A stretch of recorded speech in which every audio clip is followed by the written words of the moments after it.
Welcome to the deep dive. Today we're taking a look at Sean Duffy, the current U.S. Secretary of Transportation. Ah, And wow, you guys send in a lot on him. We've got articles, YouTube videos, even an old podcast with Duffy himself before he got this job. it's a lot, yeah. It is. It really shows you just what an unusual path he's taken to get to this position. That's for sure. Okay, so let's recap. We go from the real world, road rules, MTV, reality TV star. I remember those shows. Then lawyer, district attorney, congressman, Fox business host, lobbyist, and now he's running the whole U.S. Transportation Department. That's not exactly the usual route, right? Yeah, and typical at all. And, you could see that background as a strength. I mean, maybe gives him a different way of looking at things. He's met all sorts of people, been in all kinds of situations. That's true. On the other hand, some people are worried, naturally. I mean, does he really know enough about transportation itself to be in charge of this huge system? I think it's a valid concern. Yeah. I mean, think about it. Transportation is a mess right now. Crumbling roads and bridges, not enough air traffic controllers. Right. Everyone's talking about going green, electric cars, but how do we make that happen? It's a huge job. It really is. And to Duffy's credit, he's come in with a really clear focus. Modernization, that's his big word. And safety, of course. He wants to bring everything up to date, especially when it comes to aviation, the airlines. And he's not afraid to stir things up a bit to do it. He's going after those diversity, equity, inclusion, DEI initiatives in FAA hiring, wants to streamline the whole process, offer higher starting salaries to get more people in the door. Yeah, and that's causing some controversy. Big time. Duffy's argument is that if we focus just on skill, just on competence, we'll get the best people for the job faster. But his critics are saying, hold on, doesn't getting rid of DEI actually make things less safe over time? That's their argument. Their point is you need diverse perspectives, different ways of thinking to spot safety problems before they happen. Makes sense. If the people working on the system actually reflect the people using the system, Yeah. they're going to be better at anticipating, all the different things that could go wrong. Plus, there's the fairness issue, right? Equal opportunity. If you just toss out DEI, are you really making sure everyone has a fair shot?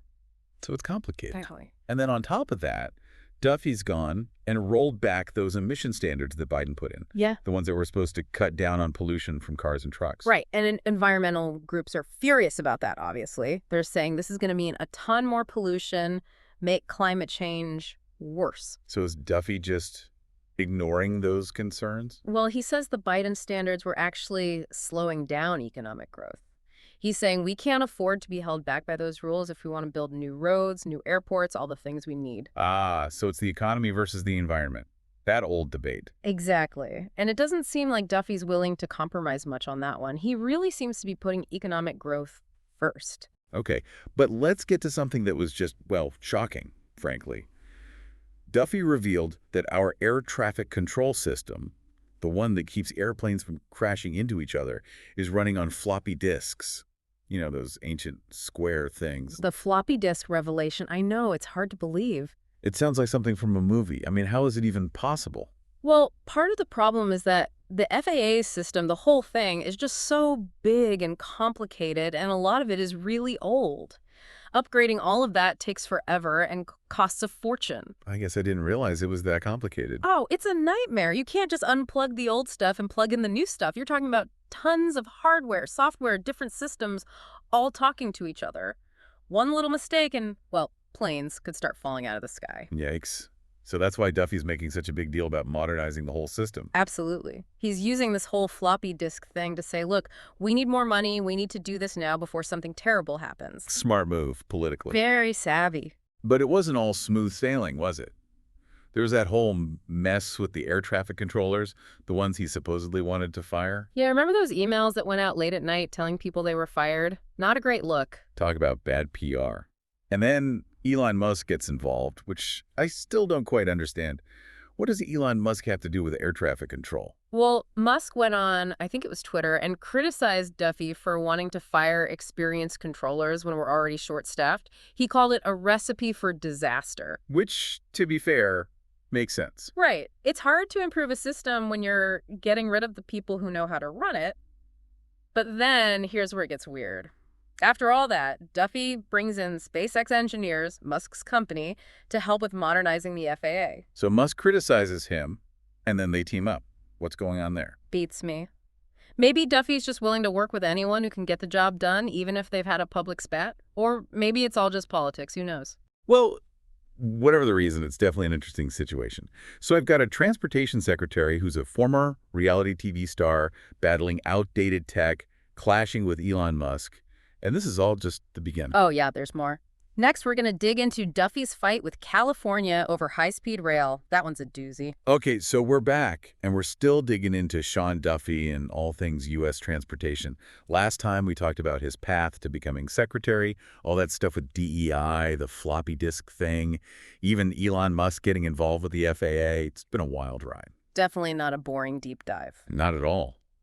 And speaking of things that aren't boring, we got to talk about this California high-speed rail project. It seems like Duffy's really got it out for this thing. What's the deal there? Well, the California high-speed rail has been in the works for years, and it's a pretty big idea. They want to connect all the major cities in California, LA, San Francisco, with this super modern, super fast train system. So faster trips, less traffic, good for the environment, right? Sounds great to me. What's Duffy's problem with it? Well, the project's had some issues. Big time delays, way over budget, and of course, lots of political fighting. Duffy's basically calling it a giant failure. A public infrastructure failure, I think were his exact words. Yeah, pretty harsh. So he's just worried about the money. That's part of it. He's saying it's a waste of taxpayer money, which, a lot of people probably agree with. He's even demanding that California give back billions of dollars in federal funding that they got for the project. Wow, that's not messing around.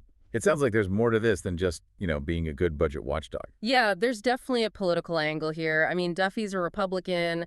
California's pretty much run by Democrats. This whole thing could be part of a bigger fight about, who gets to decide what to do with infrastructure. States' rights versus federal power. We've heard that one before. Exactly. And it kind of makes you wonder about Duffy's whole approach to this job, right?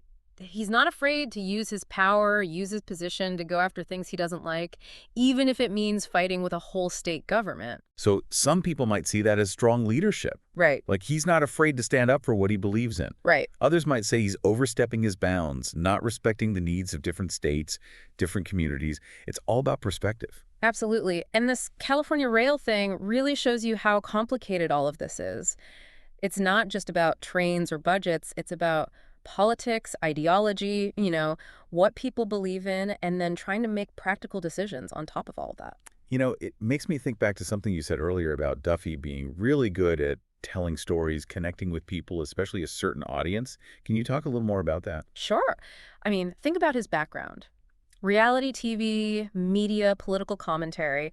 In those worlds, you got to grab people's attention. You got to be able to tell a story that people will remember and that gets them on your side. And he did that with those floppy disks. Turned a tech problem into this big drama about air safety. Exactly. He knows how to get people talking, how to use the media to get what he wants. So you're saying that this communication style, this way of presenting things, it actually affects how he makes decisions about policy. It wouldn't be surprising. I mean, think about it. He's very image conscious, He's always thinking about how things will look, how they'll be perceived by the public, how it all fits into the story he's telling. So we have a transportation secretary who's a former reality TV star, knows how to work the media, and isn't afraid to make bold moves. Pretty interesting combination. Interesting. And maybe a little unpredictable, Definitely unpredictable.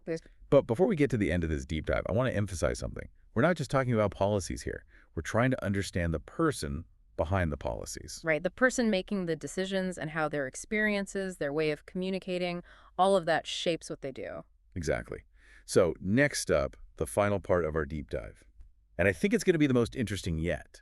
We'll see how all of this, Duffy's personality, his style, his decisions, how it all adds up, and what it might mean for the future of transportation in America. It's a big question, and I think we've got some surprising insights to share.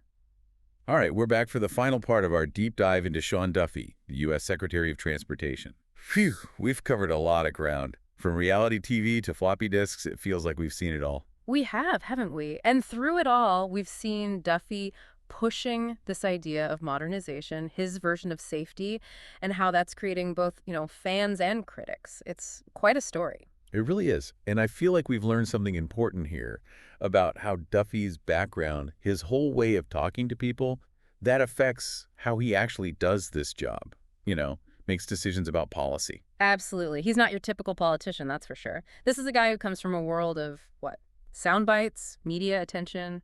Got to keep people watching. Reality TV, right? You can't forget that. Oh, right. Reality TV. It's all about grabbing attention, making sure people remember you, telling a good story that puts you in the best light.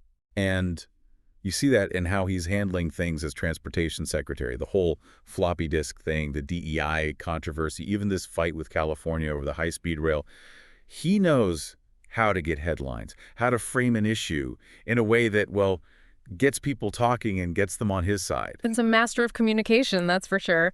And that's something we need to pay attention to, I think. It's not just about the policy itself anymore. It's also about how that policy is presented, how it's sold to the public. Right.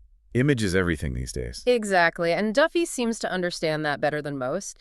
He's using his position, his platform, to do more than just, sign papers and give speeches. He's trying to shape how people understand these issues, how they think about transportation, even how they feel about it. So, big picture time. Where does this all leave us? We've got this transportation secretary, former reality TV star, who's shaking things up, pushing for change in his own way. What's it all going to mean for the future of transportation in America? Well, that's the million-dollar question, isn't it? It's hard to say for sure what the future holds, but I think one thing is clear. Transportation is changing, and it's changing fast. We're talking about modernization, new technologies, and, yes, safety, always a big one. Right. And Duffy's right in the middle of it all. He's not afraid to use the power of the federal government to push his agenda, especially when it comes to those big infrastructure projects. The ones that cost billions of dollars. Exactly. So it's a time of both, huge challenges and huge opportunities. And Duffy wants to make sure he's the one steering the ship, so to speak. But let's be honest, not everyone's thrilled about that. Oh, definitely not. There are people who are really worried about what Duffy's doing, what it might mean in the long run. They worry about him overstepping his authority, about the environmental impact of some of his decisions. And they have a point, right? We can't just ignore those concerns. Absolutely not. But whether you love him or hate him, one thing you can't deny is that Sean Duffy is a force to be reckoned with. He's brought a new energy, a new way of thinking to the Department of Transportation, and people are definitely paying attention. He's certainly made things interesting. So as we wrap up this deep dive, I think it comes down to this question for our listeners. Is Sean Duffy a visionary leader who's going to take us to a better future for transportation?